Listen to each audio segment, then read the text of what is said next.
আজকের এই ভিডিওতে নতুন ভোটার কার্ড আবেদন করার পদ্ধতি দেখাবো। কিভাবে আপনি নিজের মোবাইল অথবা কম্পিউটারের মাধ্যমে নতুন ভোটার কার্ডের জন্য আবেদন করবেন তার ফুল প্রসেস দেখাতে চলেছি এবং আবেদন করার প্রায় 15 থেকে 20 দিনের মধ্যে নতুন যে ভোটার পিভিসি কার্ড সেটি পৌঁছে যাবে আপনার ঠিকানায় বাই পোস্টের মাধ্যমে। তো ভিডিওটি অত্যন্ত গুরুত্বপূর্ণ হতে চলেছে। তার আগে যারা আমার চ্যানেলে ভিডিওটি প্রথমবার দেখছেন তাদের কাছে একটি বিশেষ অনুরোধ, চ্যানেলটি অবশ্যই সাবস্ক্রাইব করে সাথে থাকবেন এবং বেল আইকনটি অবশ্যই অল অপশন ক্লিক করবেন যাতে আপনি পরবর্তী কোনো ভিডিওটি মিস না করে যান এবং সবার সুবিধার্থে ভিডিওটি অবশ্যই একটি শেয়ার করে দেবেন। তো চলুন বন্ধুরা, বেশি দেরি না করে ভিডিওটি শুরু করা যাক। নতুন ভোটার কার্ড আবেদন করার জন্য আপনাকে এই অফিসিয়াল ওয়েবসাইটে চলে আসতে হবে। ওয়েবসাইটটি আপনার স্ক্রিনে দেখতেই পাচ্ছেন, voters.eci.gov.in। এই ওয়েবসাইটে আসার পরে আপনাকে সবার প্রথমে অ্যাকাউন্ট বানাতে হবে। অ্যাকাউন্ট বানানোর জন্য উপরে দেখুন এই যে সাইন আপ বলা রয়েছে, এখানে আপনাকে ক্লিক করতে হবে এবং সবার প্রথমে এখানে আপনাকে নিজের মোবাইল নাম্বারটি দিতে হবে। 10 ডিজিটের মোবাইল নাম্বারটা আপনি বসিয়ে দেবেন। তারপরের ঘরে আপনার ইমেল আইডিটি বসিয়ে দেবেন। তারপরে এই ক্যাপচার কোডটা আপনি এই ঘরে বসাবেন। তারপরে কন্টিনিউ অপশানে ক্লিক করবেন। তারপরে আপনার ফার্স্ট নেমটি এখানে বসিয়ে দেবেন।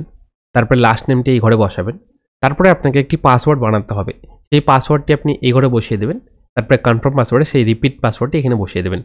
আপনারা স্ক্রিনে যেই পাসওয়ার্ডটি দেখতে পাচ্ছেন এরকমভাবে আপনাদের একটি পাসওয়ার্ড বানাতে হবে। তারপরে রিকোয়েস্ট ওটিপি অপশানে ক্লিক করবেন।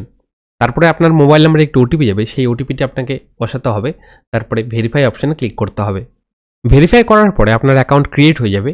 তারপরে আপনাকে লগ ইন করতে হবে। লগ ইন করার জন্য আপনাকে সবার প্রথমে নিজের মোবাইল নাম্বারটি অথবা ইমেল আইডি দিতে হবে। তারপর পাসওয়ার্ডটি বসিয়ে দিতে হবে, যে পাসওয়ার্ডটি আপনারা ক্রিয়েট করলেন। তারপরে এই ক্যাপচার কোডটা আপনারা এই ঘরে বসাবেন। তারপরে রিকোয়েস্ট ওটিপি অপশানে ক্লিক করবেন। তারপরে আপনার মোবাইলে একটি ওটিপি যাবে, সেই ওটিপিটা আপনাকে এই ঘরে বসাতে হবে। তারপরে ভেরিফাই অ্যান্ড লগ ইন অপশানে ক্লিক করতে হবে। লগ ইন হওয়ার পরে আপনাকে যে ফর্ম নাম্বার 6 বলা রয়েছে এখানে আপনাকে ক্লিক করতে হবে। তারপরে আপনাকে যাবতীয় সব তথ্য ফিল আপ করতে হবে। সবার প্রথমে আপনার নিজের স্টেটটি আপনি সিলেক্ট করে দেবেন। তারপর আপনার নিজের ডিস্ট্রিক্ট সিলেক্ট করে দেবেন। তারপরে আপনার অ্যাসেম্বলির নেম অথবা কনস্টিটিউশন নেমটি সিলেক্ট করে দেবেন। আপনার বাবার অথবা মায়ের ভোটার কার্ডে দেখবেন সেটিতে সিলেক্ট করা আছে, আপনার যদি জানা না থাকে, অথবা আপনার যদি জানা থাকে তো সেক্ষেত্রে আপনি অ্যাসেম্বলি অথবা কনস্টিটিউশন যে কোনো একটি বসিয়ে দেবেন। তারপরে নেক্সট অপশানে ক্লিক করবেন এবং এখানে আপনার নাম লিখতে হবে। ফার্স্টে আপনার ফার্স্ট নেম লিখে দেবেন, তারপর আপনার লাস্ট নেম লিখে দেবেন এবং কারো যদি মিডল নেম থেকে থাকে তাহলে ফার্স্ট নেম লেখার পরে একটি স্পেস দিয়ে মিডল নেম লিখবেন, তারপরে সারনেমে তার লাস্ট নেম লিখে দেবেন এবং এই দুটো ঘরে আপনার রিজনাল ল্যাঙ্গুয়েজে আপনার নামগুলো দেখাবে। যদি সেটি ভুল হয় বা কোনো স্পেলিংয়ে ভুল হয়ে থাকে তো সেটি আপনারা ম্যানুয়ালি টাইপ করে লিখে নিতে পারেন। তারপর আপনার একটি পাসপোর্ট সাইজ ছবি আপলোড করতে হবে 2 MBর মধ্যে। এখানে দেখুন বলা রয়েছে 2 MBর মধ্যে আপনাকে একটি পাসপোর্ট সাইজ ছবি আপলোড করতে হবে, কালার ফটো। পাসপোর্ট সাইজ ছবি আপলোড করার পরে এই লেখাটি আসবে হিউম্যান ফেস ডিটেক্টেড সাকসেসফুলি। তারপরে আপনাকে ওকে অপশানে ক্লিক করতে হবে। তারপরে নেক্সট অপশানে ক্লিক করতে হবে। তারপর আপনার ভোটার কার্ডে আপনি বাবার নাম দিতে চান না মার নাম দিতে চান সেটি সিলেক্ট করতে হবে এবং কোনো বিবাহিত মহিলা যদি অ্যাপ্লিকেশন করেন তো সেই ক্ষেত্রে তার হাজব্যান্ডের নাম দিতে পারেন। তো আপনি যার নাম দিতে চান সেটি এখানে সিলেক্ট করে দেবেন। তো বেশিরভাগ ক্ষেত্রে সবাই বাবার নাম রাখে, তো সেই ক্ষেত্রে এখানে ফাদার সিলেক্ট করে দেবেন। তারপর বাবার ফার্স্ট নেম এখানে বসাতে হবে, তারপর বাবার লাস্ট নেম এখানে বসাতে হবে এবং যদি মিডল নেম থেকে থাকে তো সেই ক্ষেত্রে ফার্স্ট নেম লেখার পরে একটি স্পেস দিয়ে মিডল নেম লিখবেন, তারপরে সার নেমে তার লাস্ট নেম লিখে দেবেন। তারপরে নেক্সট অপশানে ক্লিক করবেন। তারপরে এখানে আপনাকে একটি মোবাইল নাম্বার দিতে হবে এবং উপরের দিকে দেখুন বলা রয়েছে যে মোবাইল নাম্বারটি যদি আপনার নিজের হয় সেক্ষেত্রে আপনি সেলফে ক্লিক করবেন। তারপর আপনার 10 ডিজিটের মোবাইল নাম্বার এখানে বসিয়ে দেবেন। তারপরে সেন্ড ওটিপি অপশান ক্লিক করবেন। আপনার মোবাইলে একটি ওটিপি যাবে, সেই ওটিপিটা আপনাকে এখানে বসাতে হবে।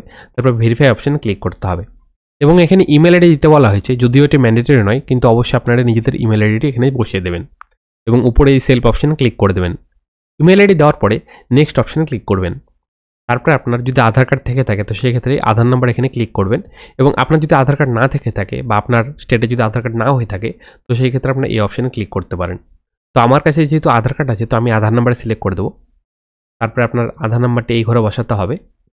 তারপর নেক্সট অপশানে ক্লিক করতে হবে। তারপর আপনাকে জেন্ডার চুজ করতে বলা হয়েছে, এখানে আপনি জেন্ডার চুজ করে দেবেন। তারপর নেক্সট অপশানে ক্লিক করবেন এবং এখানে আপনাকে ডেট অফ বার্থ সিলেক্ট করতে বলা হয়েছে। ক্যালেন্ডার অপশানে ক্লিক করার সাথে সাথে প্রথমে আপনাকে ইয়ার সিলেক্ট করে নিতে হবে, যে আপনার কত সালে জন্ম সেই ইয়ারটি আপনি সিলেক্ট করে দেবেন।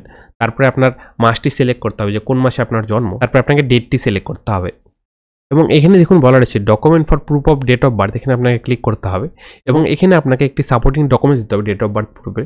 আপনার আধার কার্ড দিতে পারেন, প্যান কার্ড দিতে পারেন, ড্রাইভিং লাইসেন্স দিতে পারেন, প্রচুর অপশান রয়েছে। তো আমার ক্ষেত্রে যেহেতু আধার কার্ড সব থেকে সহজ উপায়, তো সেক্ষেত্রে আমি আধার কার্ড সিলেক্ট করে দেবো। তারপরে আপনাকে আধার কার্ডের একটি কপি 2 MBর মধ্যে জেপিজি, PNG বা PDF ফরম্যাটে এখানে আপলোড করতে হবে। তারপরে আপনাকে নেক্সট অপশানে ক্লিক করতে হবে। তারপরে আপনার ফুল অ্যাড্রেস এখানে ফিল আপ করতে হবে। তারপর আপনাকে document for proof of resident এই অপশানটাতে ক্লিক করতে হবে এবং এখানে একটি সাপোর্টিং ডকুমেন্টস দিতে হবে। এখানে দেখুন আধার কার্ডের অপশান রয়েছে, আরও বিভিন্ন ধরনের ডকুমেন্টসের অপশান রয়েছে। আমার ক্ষেত্রে যেহেতু আধার কার্ডটি সহজ হচ্ছে, তো সেই ক্ষেত্রে আমি আধার কার্ড সিলেক্ট করে নেব।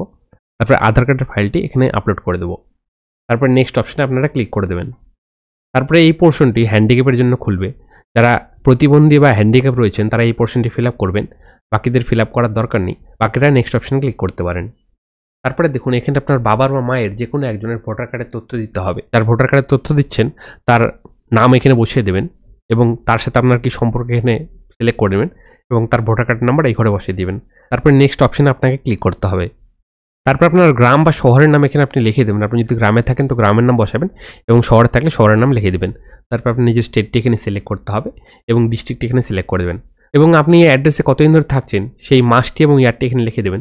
আপনি যদি জন্ম থেকে এখানে থাকেন তো সেক্ষেত্রে জন্ম মাসটি এবং ইয়ারটি এখানে আপনি বসিয়ে দেবেন এবং আপনি অ্যাপ্লিকেশন করার সময় কোথা থেকে অ্যাপ্লিকেশন করছেন সেই প্লেসটির নাম এখানে বসিয়ে দেবেন এবং ডেটটি দেখুন দেওয়া রয়েছে।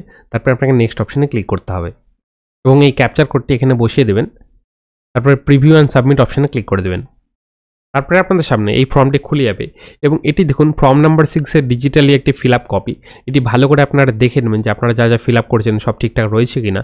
যদি সব ঠিকঠাক থেকে থাকে তাহলে লাস্টে দেখুন এই যে সাবমিট বাটন বলা রয়েছে, এখানে আপনাকে ক্লিক করতে হবে। অথবা আপনার যদি কোথাও মনে হয় যে এটি ভুল রয়েছে, আপনাকে কারেকশন করা দরকার, তো সেই ক্ষেত্রে দেখুন এখানে অপশন দেওয়া রয়েছে কিপ এডিটিং, এখানে আপনাকে ক্লিক করতে হবে। আর যদি সব ঠিক থেকে থাকে তাহলে আপনাকে সাবমিট অপশনে ক্লিক করতে হবে। সাবমিট অপশনে ক্লিক করার পরে এই পপ আপ চলে আসছে। যদি সব ঠিকঠাক থেকে থাকে তাহলে আপনারা অবশ্যই এই অপশনে ক্লিক করে দেবেন।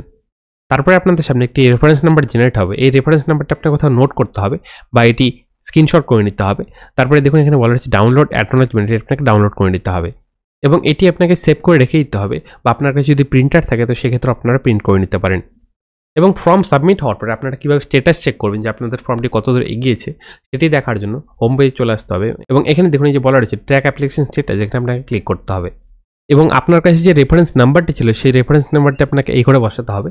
তারপরে আপনার স্টেটটি এখানে সিলেক্ট করতে হবে, তারপরে সাবমিট অপশনে ক্লিক করতে হবে এবং এখানে আপনার স্ট্যাটাসটি দেখিয়ে দেবে যে আপনার স্ট্যাটাসটি কতদূর রয়েছে এবং অ্যাপ্লিকেশন করার 15 থেকে 16 দিনের মধ্যেই আপনার বাড়িতে বাই পোস্টের মাধ্যমে পিভিসি কার্ডটি চলে আসবে ভোটার কার্ডের এবং কোনো স্টেট এবং ডিস্ট্রিক্টের ক্ষেত্রে বিএলওর মাধ্যমে কিন্তু ভোটার কার্ড ডেলিভারি করা হয় এবং আপনাদের অ্যাপ্লিকেশনটি যখন অ্যাপ্রুভ হয়ে যাবে তখন আপনারা অনলাইন থেকে নিজেদের ভোটার কার্ডটি ডাউনলোড করে নিতে পারেন। এই যে দেখুন অপশন রয়েছে ডাউনলোড এপিক কার্ড, এখান থেকে আপনারা কিন্তু নিজেদের ভোটার কার্ডটি অনলাইনের মাধ্যমে ডাউনলোড করে নিতে পারেন। এইভাবে আপনারা নিজেদের নতুন ভোটার কার্ডের আবেদন করে নিতে পারেন। তো এই ছিল A to Z full details. ভিডিওটি ভালো লাগে থাকলে অবশ্যই ভিডিওটি লাইক করে আমাদের উৎসাহ বাড়বেন, কারণ আপনার একটি লাইক আমাদের উৎসাহিত করে নতুন নতুন টপিকে ভিডিও বানানোর জন্য। এবং চ্যানেলে নতুন হয়ে থাকলে চ্যানেলটি সাবস্ক্রাইব করুন, সাথে থাকবেন এবং বেল আইকনটি অবশ্যই অল অপশন ক্লিক করে দেবেন। তো দেখা হচ্ছে আপনাদের পরে একটি নতুন ভিডিওতে একটি নতুন টপিক নিয়ে। ভালো থাকুন, ভিডিওটি দেখার জন্য অসংখ্য ধন্যবাদ।